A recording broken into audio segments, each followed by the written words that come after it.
الله الله می کند شمس و قمر، الله الله می کند لیل و نهر، الله الله می کند حجر و شجر، الله الله می کند ارض و بحر، الله الله می کند جمله جغاغ، الله الله می کند جمله روا. الله پاکر دربارতে দোয়া করি ভাই,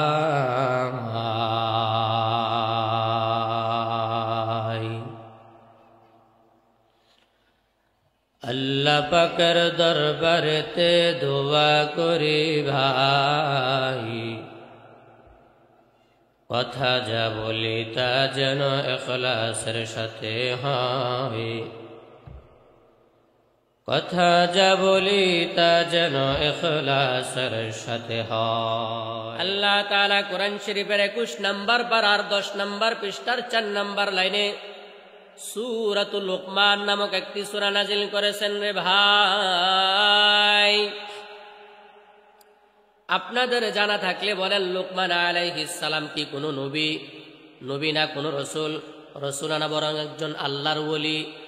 আল্লাহর ওলির কথা আল্লাহ তাআলার কাছে এত বেশি পছন্দ হয়েছে, এত বেশি পছন্দ হয়েছে, আল্লাহ তাআলা লুকমান উনি নবী রসুল না হওয়া সত্ত্বেও, সাধারণ মানুষ হওয়া সত্ত্বেও ওনার নামে আল্লাহ তাআলা কোরআন শরীফের মধ্যে একটা বড় সূরা নাজিল করে দিয়েছেন।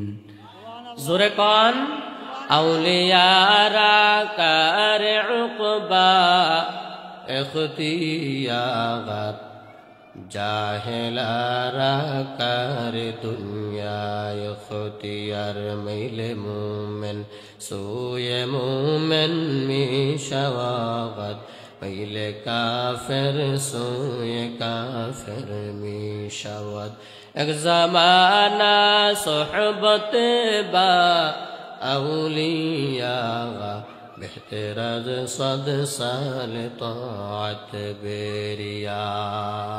তাহলে লুকমান আলাইহিস সালাম উনি এত দামি হইলেন কেন, এটা এবার জানেন। লুকমান আলাইহিস সালাম এইভাবে বয়ান দেওয়ার জন্য একদিন উঠে বসলেন, উঠে দাঁড়ালেন মিম্বরের মধ্যে। শ্রোতাদের মধ্য থেকে একজন দাঁড়ায় বলে, লুকমান আপনি আমাদেরকে বয়ান দিবেন, বয়ান দেওয়ার আগে আপনার কাছে একটা আমার প্রশ্ন। বলে যে কি প্রশ্ন? বলে যে আপনি কোন লুকমান? বলে যে কিছুদিন আগেও আমার সাথে মাঠের মধ্যে ছাগল চড়াইতেন, আপনি কি ওই লুকমান নাকি? বলে যে আমি ওই লুকমান।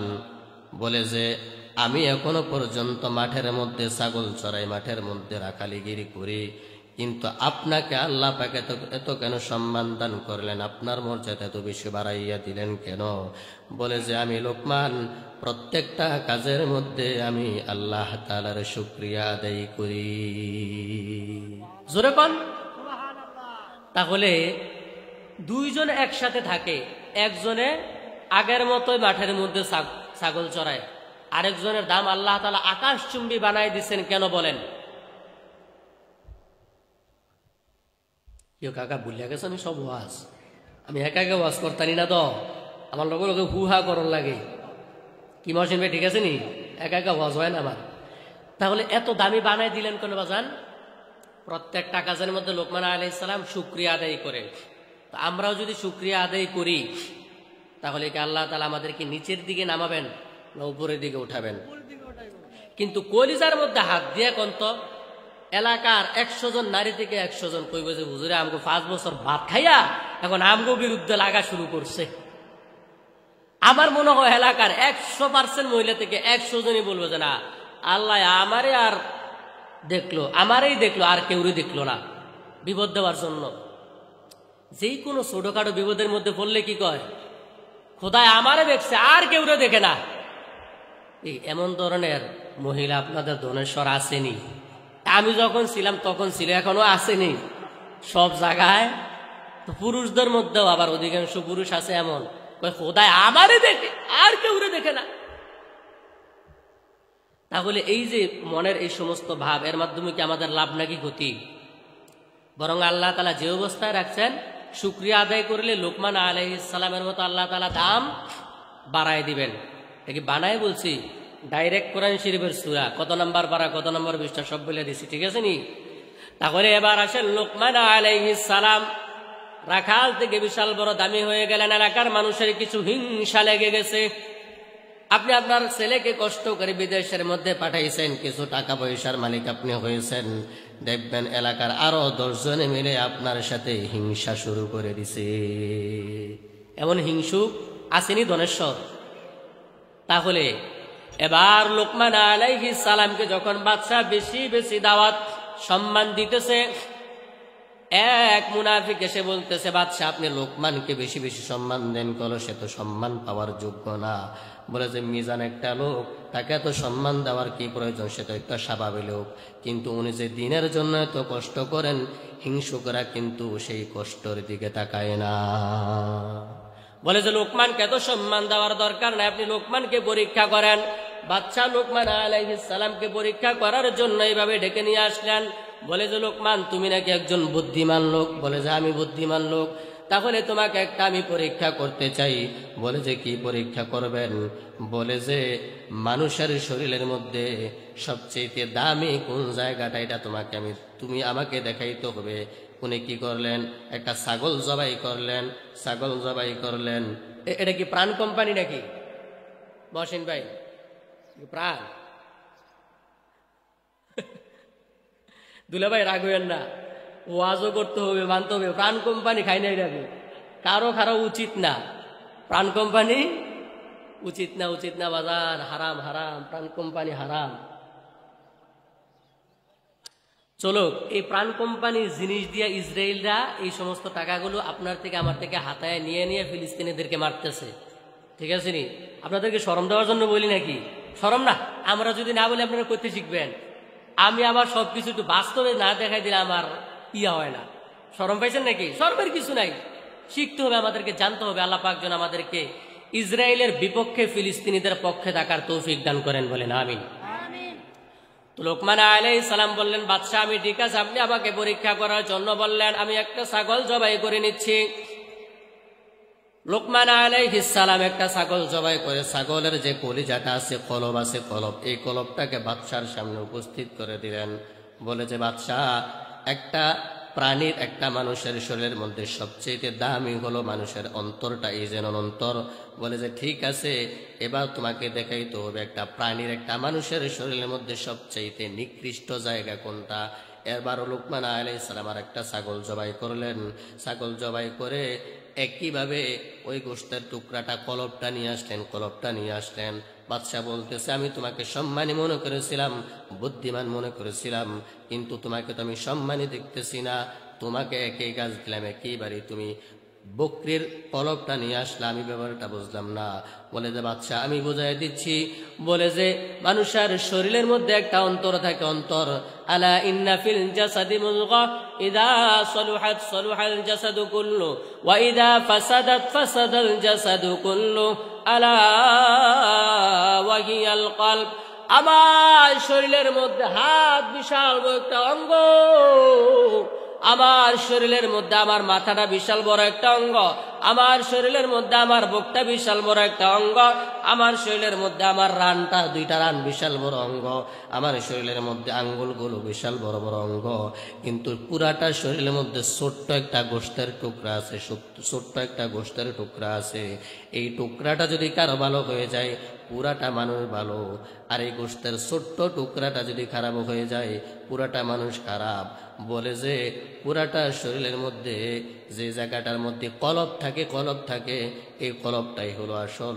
পুরাটা শরীরের মধ্যে যার কলব ভালো, সে পুরা মানুষ ভালো। যার কলব ভালো না, সে কোনোদিন ভালো মানুষ হইতে পারে না। हकीकत से तो दुनिया बेखबर गई, दुनिया की नुमाइश पर नजर हाय। আচ্ছা, আমি দেখতে কি কালা নাকি সাদা? সাদা না? মোটামুটি সাদা। এখন আমার ভিতরটা যদি কালো হয়, মানে অন্তরটা ওই ছোট্ট গোস্তের টুকরা, এটা যদি খারাপ হয়, আমি সাদা হওয়া সত্ত্বেও কি ভালো নাকি খারাপ? আমাদের মহাসিন ভাই কালো না সাদা? কালো না? এখন ওনার ভিতরটা যদি সাদা হয়ে যায় তাহলে উনি প্রকৃতপক্ষে কি আসলে কালো না সাদা হয়ে যায় তাহলে উনি প্রকৃতপক্ষে কি আসলে কালো নাকি সাদা? তাহলে উপরে দিয়া যেমন হোক, উপরে দিয়া ফিটফাট, ভিতরে দিয়া সদরঘাট হলে লাভ নাই। ঠিক আছে নি? তাহলে ভিতরটা আমাদেরকে পরিষ্কার করতে হবে। কি ভিতরটা পরিষ্কার করতে হবে কিভাবে? বলার কয়েকটা মেডিসিনের মাধ্যমে। একটা মেডিসিন হলো লা ইলাহা ইল্লাল্লাহ, জোরে লা ইলাহা ইল্লাল্লাহ, সবাই লা ইলাহা।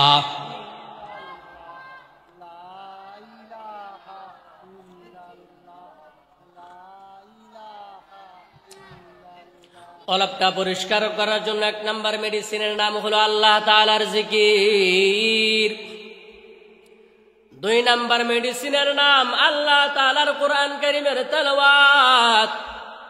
এখন বলবেন যে হুজুর আমার বয়স তো প্রায় 50-এর উপরে, 60, 70, 80 বছর হয়ে গেছে, কোরআন শরীফের তেলাওয়াত আমি শিখতে পারবো না।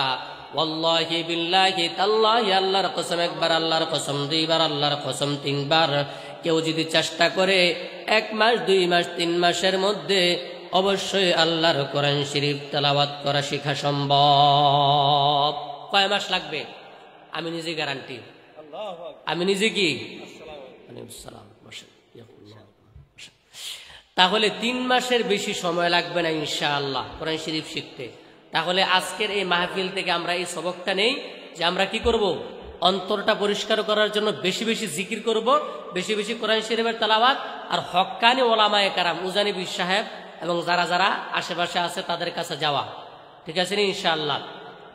তো এবার সামনের দিকে আসেন, এত মানে বিস্তারিত আলোচনা করলে সালাম থেকে আমরা এই শিক্ষাগুলো গ্রহণ করলাম না। আল্লাহ তাআলা যেন বুঝার আমলের তৌফিক দান করেন, বলেন আমিন। তো এই যে জাফর রাদিয়াল্লাহু আনহু কি জানি বলছিলেন, আমরা আগে ছিলাম মূর্খ, উনি 2য় নম্বরে বলছিলেন বাদশাহ আমরা ছিলাম আগে মুশরিক। আমরা আগে ছিলাম, যে বলছিলাম শিরিক সম্পর্কে আলোচনা আসছেনি, গভীর মনোযোগ। শিরিকের ব্যাপারে আল্লাহ তাআলা কোরআন শরীফের 16 নম্বর 7 নম্বর পারাত 16 নম্বর পৃষ্ঠা 2, 3, 4, 5, 6, 7, 8, 9, 10, 11 নম্বর লেনে সূরাতুল মাইদার 74, 75, 76, 77, 78, 79 নম্বর আয়াতের মধ্যে আল্লাহ পাক বলেন ওয়ালাকাদ আতাইনা ওয়াইদ ক্বালা ইব্রাহিম وَإِذْ قَالَ إِبْرَاهِيمُ لِأَبِيهِ آزَرَ أَتَتَّخِذُ أَصْنَامًا آلِهَةً إِنِّي أَرَاكَ وَقَوْمَكَ فِي ضَلَالٍ مُبِينٍ।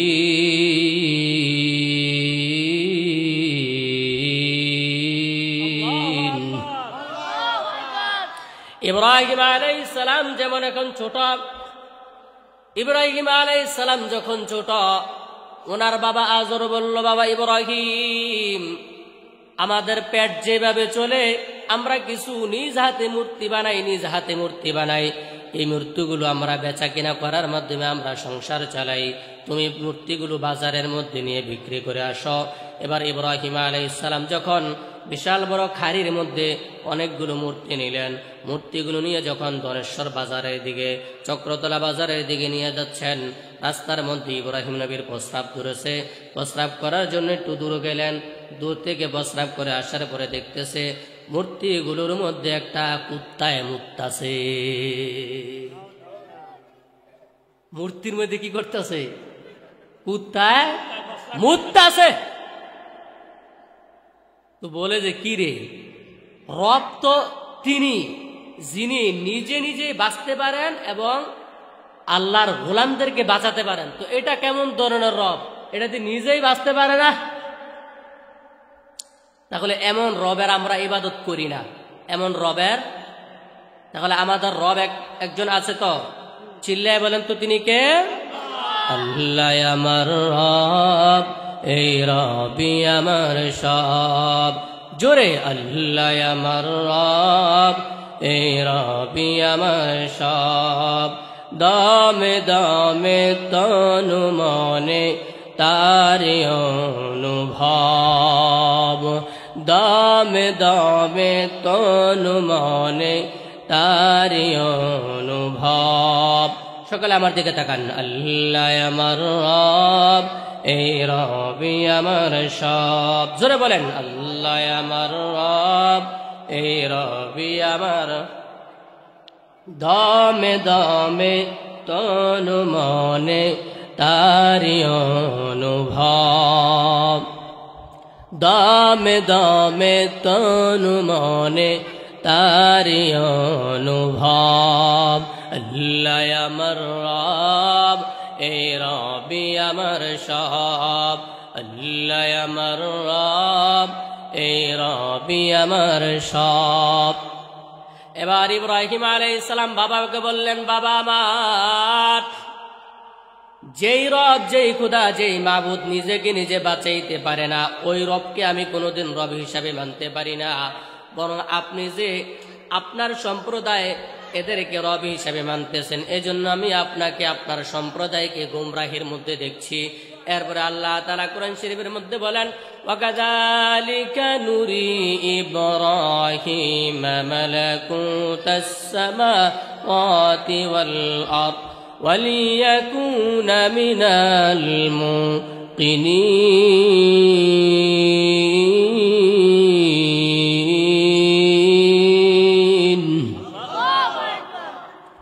আল্লাহ তাআলা বললেন ইব্রাহিমকে আমি আশ্চর্য ধরনের জিনিস দেখালাম এবার আসেন আল্লাহ তাআলা ইব্রাহিম নবীকে আশ্চর্য ধরনের কি জিনিস দেখালেন ইব্রাহিম নবী একদিন আল্লাহকে বলতেছে হে মালিক আমি বিশ্বাস করি আমরা মৃত্যুবরণ করার পরে মাটির মধ্যে চলে যাব আবার মাটি থেকে আমরা উত্থিত হব আপনি উঠাইবেন কিন্তু মাটির মধ্যে মিশ্রিত হয়ে যাওয়ার পরে কিভাবে আপনি আমাদেরকে মাটি থেকে উঠাবেন এই জিনিসটা আমি একটু দেখতে চাই আল্লাহ তাআলা বললেন ইব্রাহিম তুমি আমার নবী তুমি কি এটা বিশ্বাস করো না বলে যে আল্লাহ বিশ্বাস করি তবে যদি আপনি আমাকে দেখায় দিতেন তাহলে আমার অন্তরের মধ্যে প্রশান্তি লাভ করতো অন্তরের মধ্যে প্রশান্তি লাভ করতো আল্লাহ তাআলা বললেন তাহলে ইব্রাহিম তুমি 4টা পাখি ধরো কয়টা পাখি বলেন তো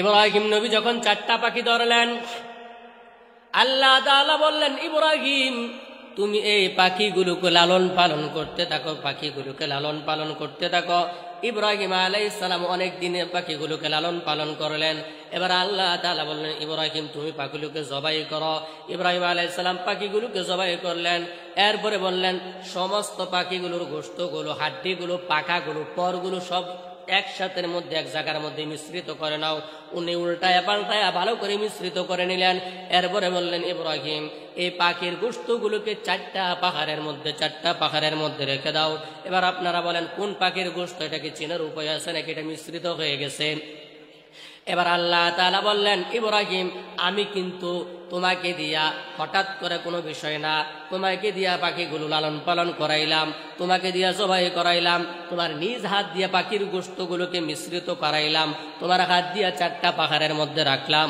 এবার ইব্রাহিম তুমি পাখিগুলোকে ডাক দাও এই কবুতরের দিকে চলে আয় এই ময়ূরের দিকে চলে আয় ইব্রাহিম নবী যখন ডাক দিয়েছেন ডাক দিতে দেরি হয়েছে পাখিগুলো দৌড়ে দৌড়ে ইব্রাহিম নবীর কাছে আসতে দেরি করে নাই কাদের কুদরত দারি বরগামাল أنت ربي أنت حسبي ذو الجلال তুহি قادر جليل لا جغداغر بغر حال তুহি মেরা নগাহদার তাহলে বিষয়টা কত কঠিন ইব্রাহিম নবীকে আল্লাহ তাআলা মানে চাইলে বলতে পারতো ইব্রাহিম হঠাৎ করে বাজার থেকে 4টা পাখি ধরে নিয়ে আসো এভাবে বললেন না বরং তুমি কিন্তু গোশতগুলো মানে পাখিগুলো নিজ হাতে লালন পালন করছো নিজ হাতে জবাই করছো নিজ হাতে মিশ্রিত করছো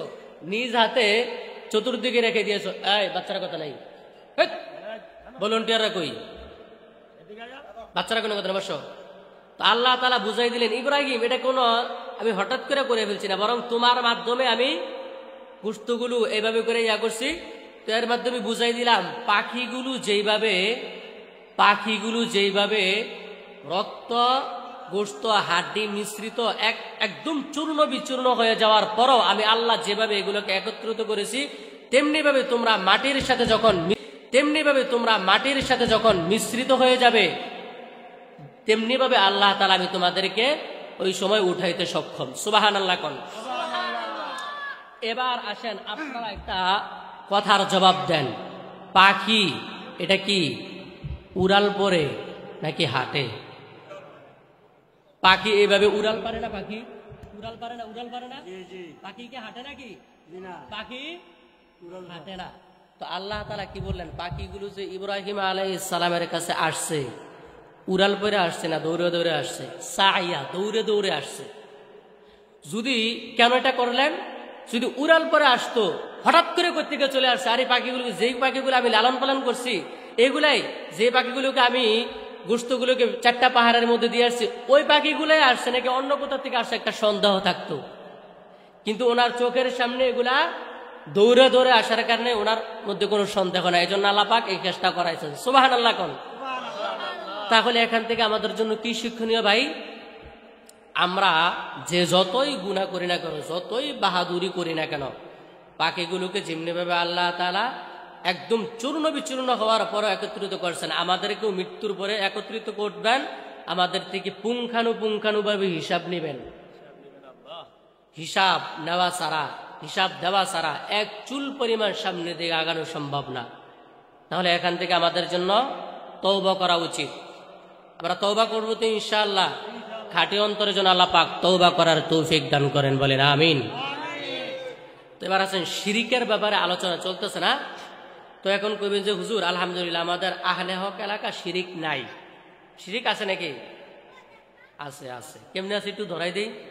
বলে যে আমার বাচ্চু কাকা মনে করেন যে সকালবেলা বাজারে যাইতেছে, পিছন দিয়ে যদি বলে বাচ্চু ভাই, তখন বাচ্চু, আরে ফাজিল, সারাদিনের জন্য আমার তুই ধ্বংস করে দিলি, গজব লাগাই দিলি। উদাহরণ, আমরা রাখবেন না, এটা কি উদাহরণ। তো কি মনে করে সকালবেলা সে আমাকে ডাক দিয়া সারাদিনের জন্য একটা কুফা লাগাই দিল? এমন ধরনের আকীদা আমাদের মধ্যে আসেনি। সত্য করে এখন আসে না? আবার যদি সকালবেলা আপনি দোকানের মধ্যে গিয়ে এখন জামাল সাহেব 1 কেজি আটা দেন, আটা দেওয়ার পরে পকেটের মধ্যে হাত দিয়ে দেখেন যে টাকা নাই। এখনো আমি মাহফিলে আসার সময় তাড়াহুড়া করে টাকা আনতে পারি নাই, আরেক দোকানদার থেকে টাকা নিয়ে আসছি। তো জামাল সাহেব বলবে, ফাজিল কোথাকার, আমার সারাদিনের বেচা কেনার মধ্যে তুই একটা গজব লাগাই দিছস। আসেনি। তাহলে এগুলা হচ্ছে শিরিক। এগুলাকে কি বলে ভাই? তাহলে আমাদের মধ্যে শিরিক আসেনি? আলহামদুলিল্লাহ, আমরা কিন্তু ইচ্ছা করে শিরিক করতে চাই না। শিরিক করতে চাই, কিন্তু বাংলাদেশের বিভিন্ন জায়গায় এমন বাবা বসে আছে যে বাবার দরবারে গেলে আপনাকে টাকার মাধ্যমে মুশরিক বানায় দিবে। ঠিক আছে নি? টাকার মাধ্যমে কি বানায় দিবে? এজন্য আলেমদের পক্ষ থেকে বলা হচ্ছে, দয়াল বাবা বন্ড বাবা আমায় লাগে ভয়। ঠিক কিনা? দয়াল বাবা বন্ড বাবা আমায় লাগে ভয়, ফেরেশতারা গুরজু মারবে কবরের ভিতর। বাবা ফেরেশতারা গুরজু মারবে কবরের ভিতর। জোরে বলেন, দয়াল বাবা বন্ড বাবা আমায় লাগে ভয়, দয়াল বাবা বন্ড বাবা আমায় লাগে ভয়, ফেরেশতারা গুরজু মারবে কবরের ভিতর। বাবারে ফেরেশতারা গুরজু মারবে। কতক বাবা এমন গুণী, মুত্তা বাবা লয় না পানি, খালি করে টানাটানি পর্দার ভিতর, খালি করে টানাটানি পর্দার ভিতর। ফেরেশতারা গুরজু মারবে কবরের ভিতর। বাবারে ফেরেশতারা গুরজু মারবে। দয়াল বাবা বন্ড বাবা আমায় লাগে ভয়, দয়াল বাবা বন্ড বাবা আমায় লাগে ভয়, ফেরেশতারা গুরজু মারবে কবরের ভিতর। এমন ভণ্ড বাবা জায়গায় আসেনি? বেশি লাগে না। আলহামদুলিল্লাহ, আপনাদের এলাকার 100 জন মানুষ ভালো, 2-1 জন মানুষ যদি সেদিকে যায়, এমনভাবে তাকে মেডিসিন খাওয়ানো হবে, সে এসে বাস এলাকার মধ্যে আস্তে আস্তে দাওয়াত দিতে দিতে সকলের ভিতরেই শিরিক ঢুকায় দিবে। এজন্য এগুলো থেকে সাবধান। বাবাই দেখো গাঞ্জা খায়া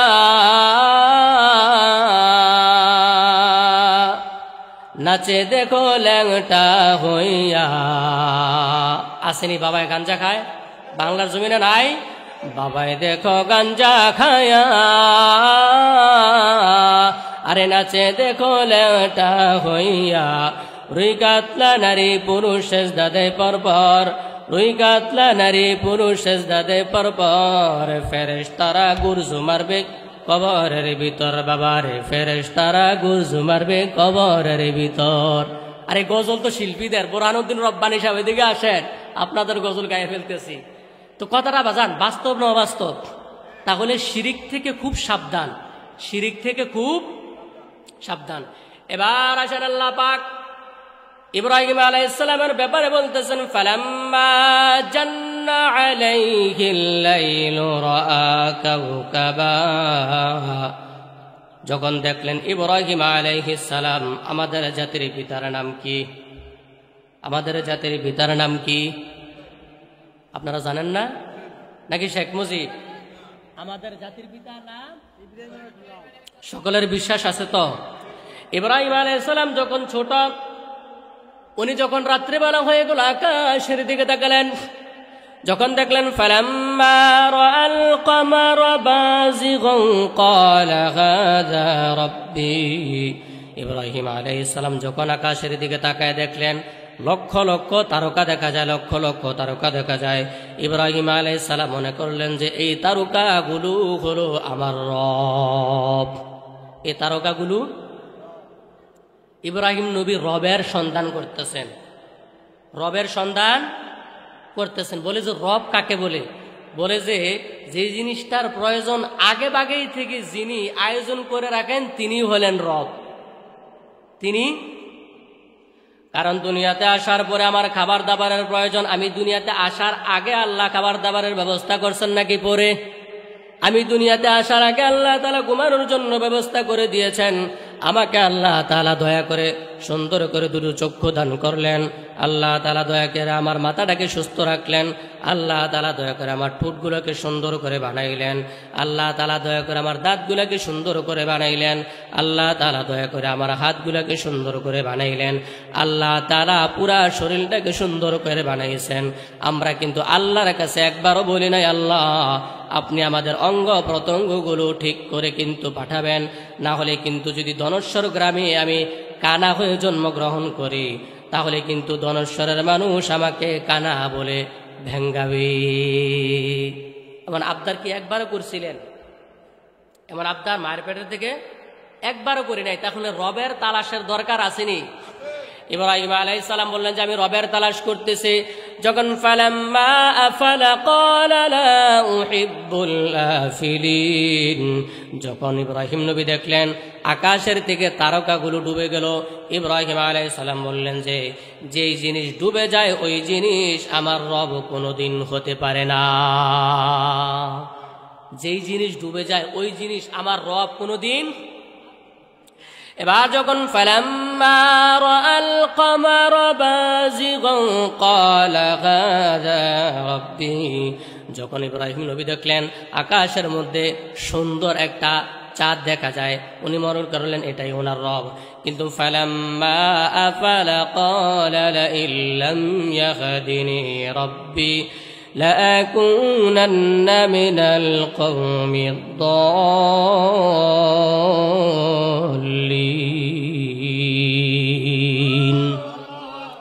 যখন আসমানের থেকে তারকাগুলো ডুবে গেল, চন্দ্র ডুবে গেল, বলে যে যেই জিনিস ডুবে যায় ওই জিনিস আমার রব কোনোদিন হতে পারে না।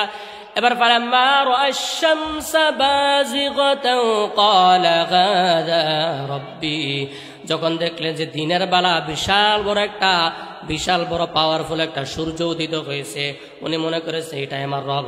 কিন্তু ফালাম্মা আফালাত ক্বালা ইয়া কওমি ইন্নী বারিউম মিম্মা তুশরিকুন।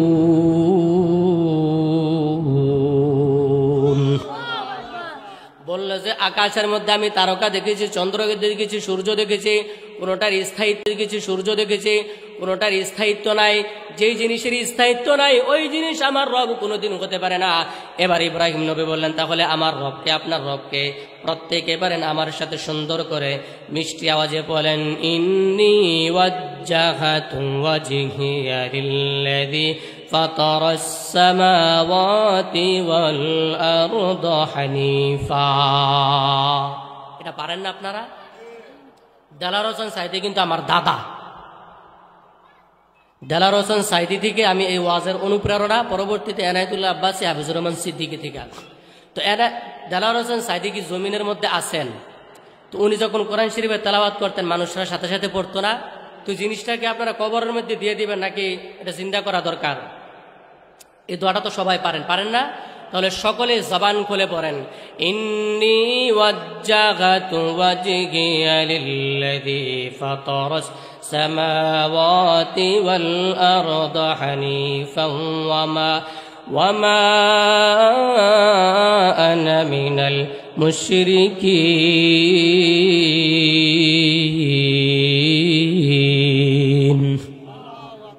তাহলে ইব্রাহিম নবী বললেন যে চন্দ্র আমার রব হতে পারে না, আকাশের তারকা আমার রব হতে পারে না, আমার রব আকাশের সূর্য হতে পারে না, বরং আমার রব আপনার রব, সকলের রব যিনি। আমার দিকে সকলেই তাকান, ওই আমার রব আপনার রব। অন্যদিকে তাকাইলে মনোযোগ থাকে না, এদিকে তাকান। এই ফুলাবেনে তো ডিস্টার্ব করে কেন? তাহলে ইব্রাহিম নবী বললেন যে আমার রব আপনার রব, সকলের রব যিনি, তিনি একমাত্র। জোরে চিল্লায়া বলেন তো তিনার নাম কি? না, আপনারা মনে হয় আমলিক করেন ও ডরান আল্লাহর নাম কইতে। যারা আমলিক করে, বিএমপি করে, আল্লাহর সাথে তো কোনো শত্রুতা নাই। কি কন? নাকি আমলিকের কথা কইতাছি, বিএমপির কোনো কথা? জোরে আওয়াজ দেন না, বলেন না কেন? আপনার রব আমার রব, সকলের রব যিনি, চিল্লায়া বলেন তো তিনি কে? আল্লাহ পাক যেন আল্লাহকে রব হিসাবে মানার তৌফিক দান করেন, বলেন আমিন। তো যে জাফর রাদিয়াল্লাহু আনহু কি বলছিলেন? এক নম্বরে বলছিলেন আমরা ছিলাম মূর্খ, দুই নম্বরে বলছিলেন আমরা মুশরিক, দুই নম্বরে কি বলছেন আমরা, তিন নম্বরে, চার নম্বরে অনেকগুলো কথা বলেছেন। এগুলো আমি পরে বলি। এলাকার মধ্যে আমি খবর নিয়েছি যে কোন জিনিসটার প্রয়োজন। ডাক্তার যদি রোগীদের রোগ অনুযায়ী চিকিৎসা না করে তাহলে লাভ হবে না। তো তাহলে আমি এলাকার থেকে একজনের থেকে খবর নিয়েছি যে আপনাদের এলাকায় কোন ওয়াজটা করতাম, তো উনি বলছিলেন যে ওই ওয়াজটা করেন। এটাই করতেছি এখন। এখন বলেন তো বাজান, একটা মশার সাথে কি আপনি যুদ্ধ করে পারবেন? আহা, এই বাচ্চাটাতে কথা বলে কেন? একটা মশার সাথে যুদ্ধ করে আমরা পারবো নাকি? পারবো না। মশার ভয়ে তো আমরা রাত্রেবেলা মশারি টানাই, কি ঠিক না? ঠিক। মশার ভয়ে আমরা রাত্রিবেলা মশারি টানাই। তো একটা মশার সাথে আমরা যুদ্ধ করে পারবো না, অথচ আমরা প্রতিনিয়ত আল্লাহর সাথে আমরা যুদ্ধ করতেছি। বলবেন যে কেমনে? বলে যে কেউ যদি 1 টাকা সুদের মাধ্যমে গ্রহণ করে সরাসরি আল্লাহ তাআলা তার সাথে যুদ্ধ করেন। নাউজুবিল্লাহ বলেন। তাহলে আপনি বলবেন যে আমি সুদ খাই না। আপনি সুদ খান না, কিন্তু সুদের সাক্ষী দিচ্ছেন, সুদের ব্যাপারে একটু হলেও কোনোভাবে সহযোগিতা করছেন। সুদ খাইয়া যেই গুণা আপনি সহযোগিতা করিয়া একই গুণা। এই বিষয়টা একটু আলোচনা করা দরকার আসেনি? তো এবার আসেন সুদের সম্পর্কে। আল্লাহ তাআলা কোরআন শরীফের সুদের সম্পর্কে আল্লাহ তাআলা কোরআন শরীফের 3 নম্বর পারার 6 নম্বর পৃষ্ঠার একবারে 1 নম্বর লাইন থেকে নিয়ে 15 নম্বর লাইন পর্যন্ত সূরাতুল বাকারা এর 275, 76, 77, 78, 79, 80, 81 নম্বর আয়াতের মধ্যে আল্লাহ তাআলা বলে দিয়েছেন, আল্লাযীনা ইয়াকুলুনার রিবা লা ইয়াকুমুনা ইল্লা কামা ইয়াকুমুল্লাযী ইয়াতাখাব্বাতুহু শাইতানু মিনাল মাস। আল্লাহ তাআলা বলেন, আমি কিন্তু বানাই বলতেছি নাকি, সব বলে দিছি না? কি বলছি? 3 নম্বর পারা 6 নম্বর পৃষ্ঠার 1 নম্বর লাইন থেকে নিয়ে 15 নম্বর লাইন পর্যন্ত সূরাতুল বাকারা আয়াত 275, 76, 77, 78, 79, 80, 81 নম্বর আয়াত। যদি সন্দেহ হয় দেখে নেবেন। আল্লাহ তাআলা কি বললেন? বলে যে যারা সুদ খায় তারা যখন কবর থেকে উঠবে তখন তারা পাগলের মতো উঠবে। তখন তারা বাইরে থেকে আলোচনার সময় নেই, ডাইরেক্ট কোরআন থেকে কথার সময় সংক্ষেপ, আর 10 মিনিটের মতো আছে। তো যারা পাগল হয়ে যায় তাদের চলাফেরাটা কি স্বাভাবিক নাকি অস্বাভাবিক? অস্বাভাবিক না? তাহলে যারা সুদ খায় তারা হলো পাগল। আমার কথা, আমার বাবার কথা, আল্লাহ তাআলার কথা। কার কথা? আল্লাহ তাআলা কোরআন শরীফের মধ্যে বলে দিয়েছেন। এবার আসেন, বেশি ব্যাখ্যার দিকে যাব না। বলে যে তাদেরকে শয়তানে স্পর্শ করলে তারা পাগলের মতো হাসরের ময়দান থেকে উঠবে কেন? বলে যে যালিকা বিআন্নাহুম ক্বালু ইন্নামাল বাইউ মিসলুর রিবা। বলে যে তারা বলে সুদ হলো ব্যবসার মতো। যালিকা বিআন্নাহুম ক্বালু ইন্নামাল বাইউ, তারা বলে যে ব্যবসা হলো সুদের মতো। আমি একটু আগে বললাম না দেলোয়ার হোসেন সাঈদীর কথা। এখন দেলোয়ার হোসেন সাঈদী উনি যেভাবে কোরআন শরীফের তেলাওয়াত করেছেন আমি ওইভাবে কোরআন শরীফের তেলাওয়াত করি। এখন কি এটা আমার বলার অধিকার আছে দেলোয়ার হোসেন সাঈদী আমার মতো? এটা বেয়াদবি না? মারাত্মক বেয়াদবি তো।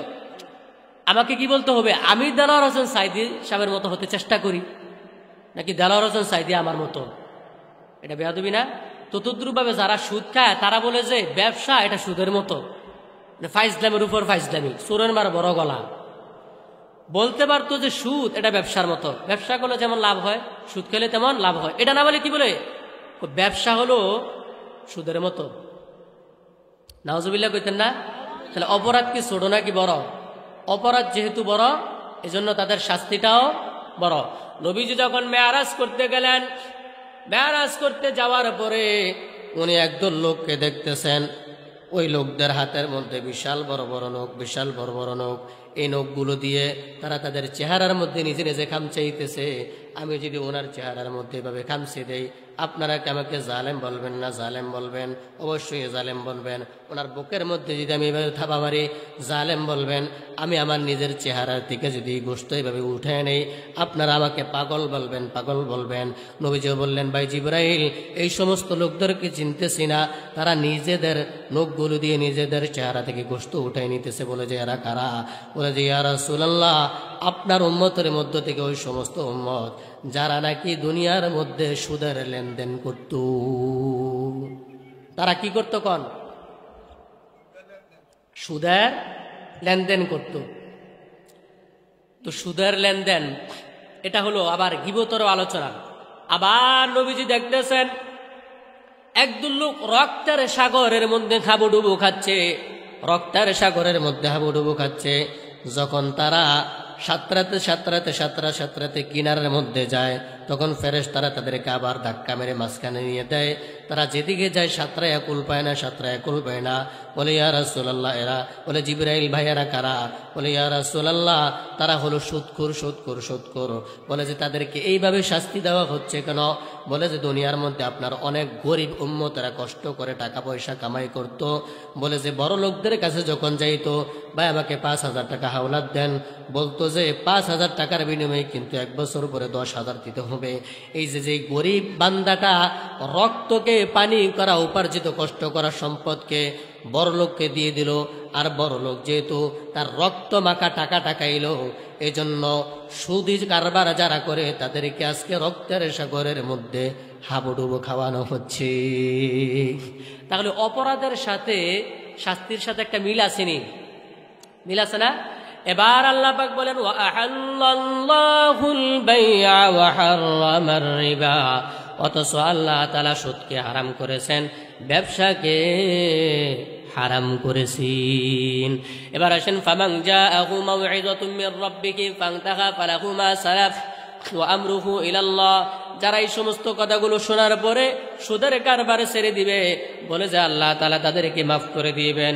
কিন্তু যারা কোরআন হাদিসের আলোচনা শোনার পর আবার সুদি কারবার চালাবে, ওয়ামান আ'আদা ফাউলাইকা আসহাবুন নার হুম ফিহা খালিদুন।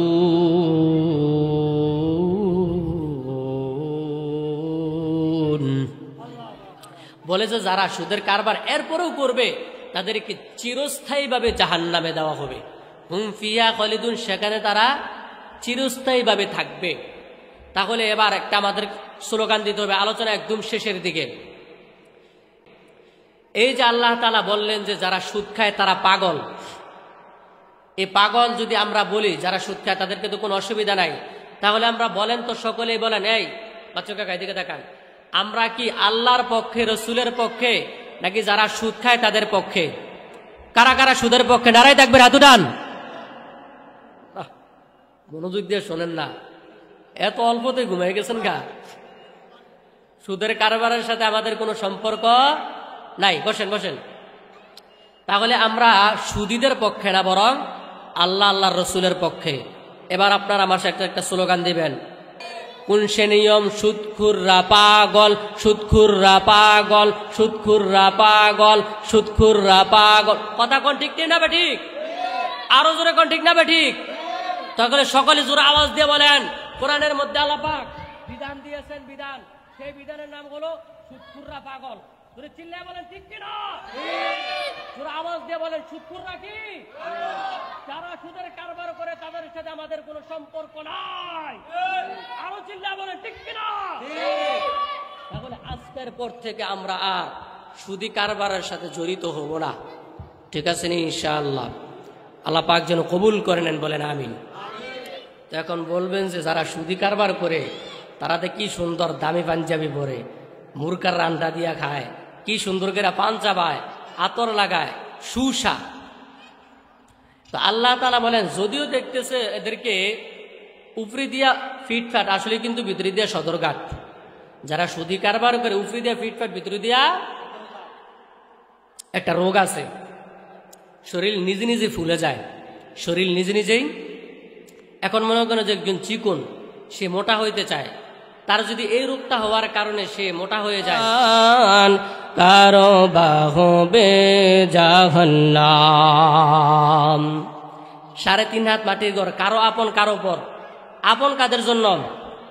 যারা আল্লাহর হুকুম মতো চলবে, নবীর তরিকা মতো চলবে, শিরিক করবে না, ঘুষের কারবার করবে না, সুদের কারবার করবে না, তাদের জন্য কবরটা আপন। আর যারা আল্লাহর হুকুম মতো না চলবে তাদের জন্য কবর কি আপন নাকি পর? 3.5 হাত মাটির ঘর, কারো আপন কারো পর, কারো আবার ফুলেরই বাগান, কারো বাহবে জাহান্নাম। আমল নামা সেদিন তোমার হবে ঘরের বাতি, আমল নামা সেদিন তোমার হবে ঘরের বাতি। ওই কবরে যেতে হবে, থাকবে না কেউ সাথী, ওই কবরে যেতে হবে, থাকবে না কেউ সাথী। আমি আপনাদের এলাকার মধ্যে যদি রাত্রিবেলা আসি, রাত্রির মধ্যে যদি কোনো অন্ধকার থাকে তাহলে আমি আসতে পারবো নি? জীবনে যে জায়গার মধ্যে আমি গেলাম না, ওই জায়গার মধ্যে যদি রাত্রিবেলা যায় আলো ছাড়া আমি চিনবো কিনা রাস্তা? চিনব না। কিন্তু দুনিয়ার অন্ধকারের চাইতে আখেরাতের অন্ধকারটাকে আরো কম নাকি বেশি? আরো বেশি, আরো বেশি, আরো বেশি। বলে যে আখেরাতের কবরের অন্ধকারটা আরো বেশি। বলে যে আমি একজন হাফেজ সাহেব, কিন্তু যদি তারাবির জন্য আমার কাছে ইন্টারভিউ নেন, বিশাল বড় বড় 2 জন হাফেজ সাহেব, আমি তাদেরকে দেখেই আমি ভয় পেয়ে যাব। এজন্য মুনকার নাকিরকে দেখেই আমরা ভয় পেয়ে যাব। এজন্য বলতেছে মুনকার নাকির আসিবে, সওয়াল জবাব করিবে, না পারিলে সওয়ালের জবাব, শুরু হবে কবরের আযাব। মুনকার নাকির আসিবে, সওয়াল জবাব করিবে, না পারিলে সওয়ালের জবাব, শুরু হবে কবরের আযাব। কঠিন হবে সেদিন তোমার না থাকি